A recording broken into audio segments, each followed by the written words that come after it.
Chiao lúc chúng ấy sai hiện lúc chúng ấy sai đó là chuồng nhất hơn rồi. Khi quý đó khi ăn hoặc quý bà đó nó sụn đi khá ta ăn hoặc gì làm cái gì. Và thế nó rồi sẽ cần gì cái bạn cần quân đó nó cần cho cái là quân đó là khi quý kia ra khá ta nữa. Quý lên ra khá ta ăn rồi. Nó đại tổ thì khá mà quân rồi mình khi quý kia túi liền nó quần sạch ta. Cái gì cả biết thằng rồi biết thằng nó phản vọng để rồi. Các cái chuyện của mình cho họ ăn không viên ăn rồi nó viên ăn thò viên phá lên cái chuyện mà sẽ quay kiếm các cái mình từ cho ăn ngủ có uy tín gần vậy việc thằng trong mình có tự tin là thấy cái có tự tin chỉ bằng văn thế ruột quý ba ồn xuống đó quý đầu nó liền ăn thì để khá hello sắp dùng mà khá đây có sắp đàn nữa sắp nằm mula khá rồi càng thiếu thì càng về lại càng chân càng đàn là những nữa mà là ý số đó các thầy phát cho những tu vào nó một cái thế này rồi sẽ tu vào mình khỏe đều mà là nó sẽ khỏe đều là cái gì mà khỏe là đều tu nó càng hiền là thế tu nó càng phát triển là thế càng hiền là quan nó thế chơi keep việc đều vào mình rồi một số nó keep việc rồi thế nào càng sau này đi đi em rồi nó thao luyện cái hú nào chơi tu phát triển nó mà ở đâu để làm gì cái chỗ có một tu là để qua đây ở cả mấy món đó cả trong một tết tiền là tu tu mặt nhân lồng trời cái thân chia một số các chủ ma là có sự tăng rõ cái chuyện là chỗ mình lên các kiếm mình ta đặt một chuẩn cái anh này sang cái mấy cái này thì cái là cái gì thì chúng tôi làm phụ lục ta làm mua chúng ta phải em làm thêm chút theo lúc chúng tôi sắp chấp hành với họ lúc chúng tôi sẽ còn với thầu tôi và thế nó rồi sẽ yang tadi makan nó là ta tìm có chỗ nào rồi yang tadi nó muốn ta có chỗ nào ngon nó là ta tìm có chỗ nào rồi và thế nó rồi sẽ cái chúng ta sẽ sửa khai rồi theo lúc chúng tôi sắp chấp hành với họ lúc chúng tôi còn với đó rồi ăn sốc kan kan har sakate chapate man anate hier kon minna sok sok la kan kan do bo so do ken te kan sok cha te te ma thar ni kum sa khan morea kan ke pi ma so so ko kan so man ka le la ta ma ana khop me cho ka ha kan chu chu le ko mi bi ka la wa ha pa te ka cho mình biết trong trà nó phải trong ở lại ăn nó mình khao tu cái này gì chúng ta cho nó để vẫn giữ tỷ lệ thế kia là những quy mô của đấy là sẽ áp để tiếp tỷ lệ lớn lớn là chiếm mỗi lúc các bạn mới phát về thì ít thì mấy mấy thế rồi các sản phẩm các cái này chúng ta chuẩn ô để vẫn gì không phải là đâu cái đồ mà sẽ ăn đấy cho họ tu mà bắt chước cái cái gì chúng ta làm ăn em là nào khen chú các đồng bộ số đầu khen thì khi ta mình lục tuần đầu đi khi bây giờ quý vị đâu khen thì các chúng ta đâu quý nghệ gì à làm con lâu rồi thế là nó sẽ phía cái to khá đi khá đúng quý chúng ta khá khi cái vào phim này rồi tuyến vào phim anh rồi tuy nhiên là khi quý vị khá phim gì anh qua anh rồi cái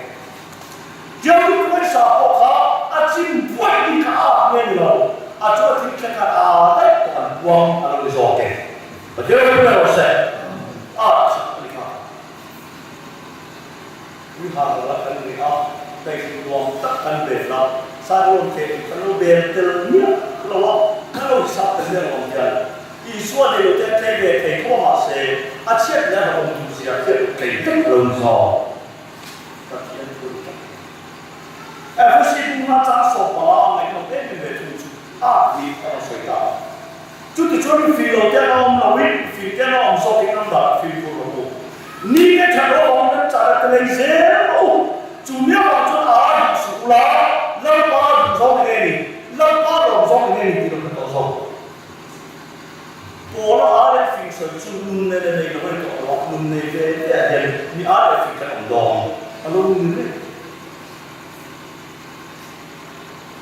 được tốt tốt nghĩ cái thằng ông lên trả cái này dễ à phải có điều mà lấy nó cái này rồi lấy dễ là thế gì bố lại lấy dễ nó cái nào à đồ nó không chịu nào à rồi các chị lấy nó cái nó ta tu rồi này có gì để sao mà nghe có gì mà sẽ phải cái kia chủ đến trả cái này đâu có thể đồ mà cái ăn về là cần cứ việc lo coi việc cái quan trọng là những cái số ai rồi liên hệ này các cụ thể những cái quan trọng này là bao nhiêu cái anh chỉ xin rằng cái trả phạt hoặc là mình đã cái lo vặt mình đã cái gì là cái căng đấy cái quan liên hệ này cái cần này là anh chỉ dễ thế ta tu chủ đề đầu muốn tốt có lại sẽ là hồn này các vị tổ sư rồi là tổ na thì vì nó nó chung cho mình này đã có số đấy cái cô như thế này nó cái đầu sắp sắp cũng là sự nó đẹp như thế nó như thế là gì là mỏ ô chú nó là cái đó cái gì boyfriend就是符合安全常识这个就是穿肥了家我肥家我说你们那肥过了这个老汤边他搞的嘞边还肥了啊买不起这里你这成老板站在那些我呀但家里赔安了那天老板钱做累积啊老李cái sự tốt là cú nó có thể thu chúng ta ăn rất là cái cô mà nếu chẳng là lấy đuôi đi nào càng sang những đồng sự ta rồi lấy tiền là còn xiên chế mà sẽ càng sang đốn qua càng sang thấy được không ba hết sáng đã nằm trên chuột lấy thấy nhiều rồi chú họ có vẻ đồ ăn được hoặc là thiên chỉ ăn mà ta phải nên không sao cả thế là nó sẽ và thiên quay bộ sống ta là nó mà ăn không sao cả chú họ có vẻ là đồ cái tu mà lấy rồi thì lấy rồi lấy dễ à trong số chèo chèo họ chủ yếu là cái ăn sủi là lợn ba lồng sông lợn ba lồng sông là cái gì lồng sông anh nhìn xuống thế này cần có bài mình ăn cái tâm ô và chèo lồng sông chúng quy tu ai chọn mà đi lồng sông quy tu lợn ba các cái nó làm sông đây à chú vào cái lợn ba chọn khi đó mình phê cái tổ bài là lợn ba đã cứ vào nó đặt cái này nên thế nó cũng phải thành tổ chú mấy cái gì chủ yếu là cho ai cũng là ta do gì thì nó có rồi cái gì là đang trong tay tắm đặc quả và trên những số này thì ai mà đi những số thì nó là thành tịnh mà cái chú rằng thật ra này là nó sao này chúng nó là sao vậy trên khắp tên trong tay tắm kinh nghiệm ngay cái lỗ mình lỗ ai làm cái gì mà sẽ nói một cái mặc về chủ đất đi xua à thôi là người làm than cái này là cho ta mình phải làm gì à lần qua này là lần qua số mình số này lên thì vậy ý số kalau thế là nó mặc về thì lại sử dụng à gì à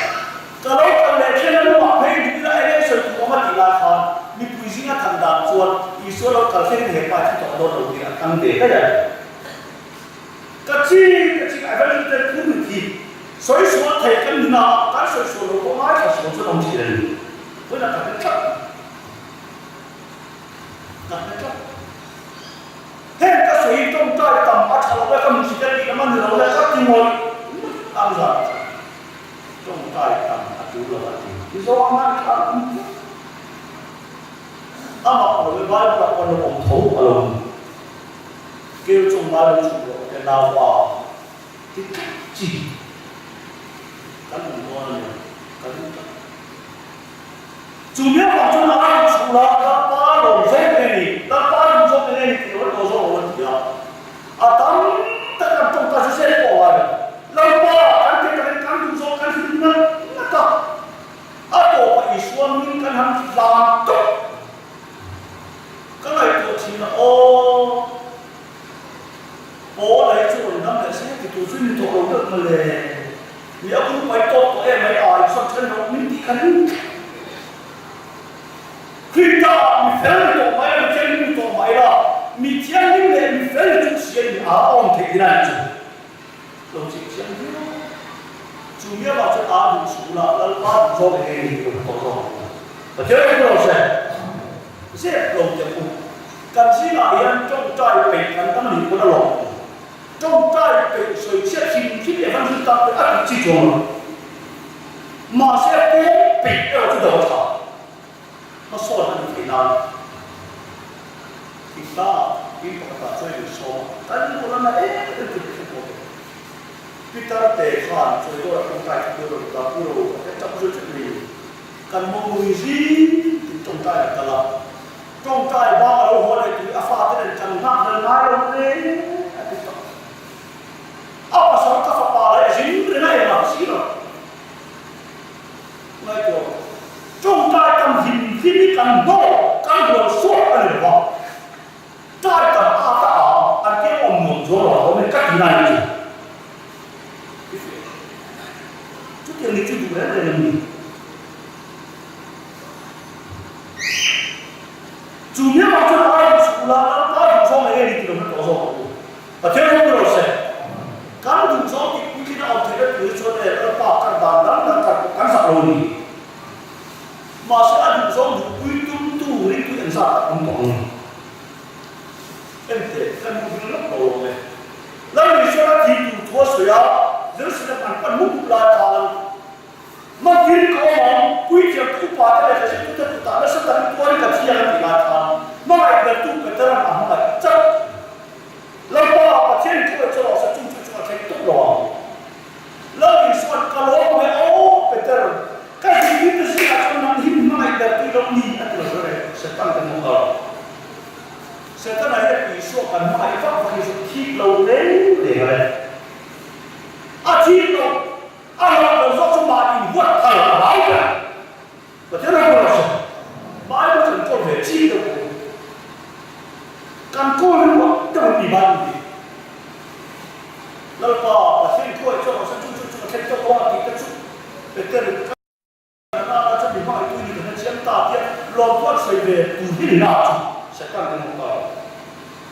Isu hay mà sẽ bút tế sẽ ra alo thi bệ đâu lên này mà alo nổi rộ alo sẽ bệ ra khá alo bệ rộ cho nắm mạnh quật cho họ Isu Isu khá sẽ ra lâu lâu Isu như đấy có ai cho sẽ ra thi rồi với khách tăng tiền rồi và thế là bây giờ sẽ tí tích kế cho các gia khả đầy sẽ có ra các dùng sản châu bộ chủ nghĩa là cho ai sự là nó có lộn do hệ lý nó có dùng do hệ lý thì nó có số thế thì tất cả các sự ta gọi là tiền thật thật người nó có nó sẽ tất cả mang suy đó nó sẽ tất cả mang suy đó thán áp tiền thật mà ngày giống cái để tung tầm mà sẽ nó cần thạc nó rất xí thạc nó rất ta bảo cho khá thằng nào thạc nó chút xí rồiตัวปัจจัยที่ได้ทับเช่นนั้นเราก็เห็นวิกันในเขาทุกวันที่เป็นระบบผมถือกันเต็มเลยมาเสียปัจจัยผมเป็นทุกแต่เสียละมาให้ผมข่าวที่จะชี้ขันน้าละข้าแต่ว่าที่จะมาเสียถ้าเราที่เรื่องหน้ามาให้เราหน้าเราชี้ตัวปัจจัยข้าแต่ว่าเราปากกันคิดว่ากันในเขานี้มีจุดที่เป็นระบบนี้เราเสียละtak siap. Ati tak tahu macam apa kau ni orang. Masa kecil kita nak mengasih. Atau macam itu kaya tu maya. Kita ramai di bawah nak aku belum belum. Ai mau aku tak nak kan isu alu lama. Jadi itu rasa. Macam dia datang jadi datang kalau kita nak pergi. Lalu pada zaman kita nak orang kan zaman ông thầy là anh được các quý đầu bò chứ bọn mình đã vui bỏ cái tầm được ẩn dễ được rồi chủ nghĩa là cho nó dùng sự là lỡ bao dùng dòng hề đi lỡ bao lòng dòng hề đi được cái tổ dòng của mình và thế là nó sẽ càng trong tay đây là nó bổ nhận thế là mình không phải sắp bèo tuy tôi bèo bò lòng gió có là qua về là mình tu cái này mà sẽ sai cái gì không các chị em lo cái tu bên này thế các chị em lo cái tu mình này là cái gì mà cho các chị em nghĩ cái gì cũng là làm đến mà yêu các cái lo mà nhà kan chọn cái là kan chúng của tôi ở trong đó cái mà mình ảo là cái gì đến muốn cái làm sao các cái lo làm gì và thế nó cũng rồi rồi nó sẽ chỉ biết là chúng ta chúng là lớn quá cho cái này thì đâu có được rồi mấy cái kan du zo kan dir chỉ cái sự của ai sự kan du zo in tháp thêm về luôn là ông sẽ cái này chứ Solomon cái này cũng cái này chứ lớn quá cũng cái này là em mà các ông mua cái lâu Solomon nó du zo là Solomon nó cũng đã cái nó là trong rồi kìa Elisa thì là em cái này chết thì à Elisa cũng cái này rồi thì cái này rồi Elisa thì là Elisa chuồng yếm là gì vậy và thế là nó sẽ chung trong tay cái voi tắm mà xe anh ta ăn một lần tiền voi thế mà xe mà đầu bốc hàng và thế là nó sẽ à voi tắm lại anh ta đầu lên bốc hàng đấy mà người sang mắc cho trong tay anh ta đầu mà thôi à có cái gì và thế là ý và thế là tốt mấy thì chúa đã có thùng nào cái gì người luôn nói là cái lúc có trong mình có mà ni mỗi ngày mà nó cái gì mà cái là cho sao mấy cái gì đó chính khác cái gì đó sao cái gì đó chính khác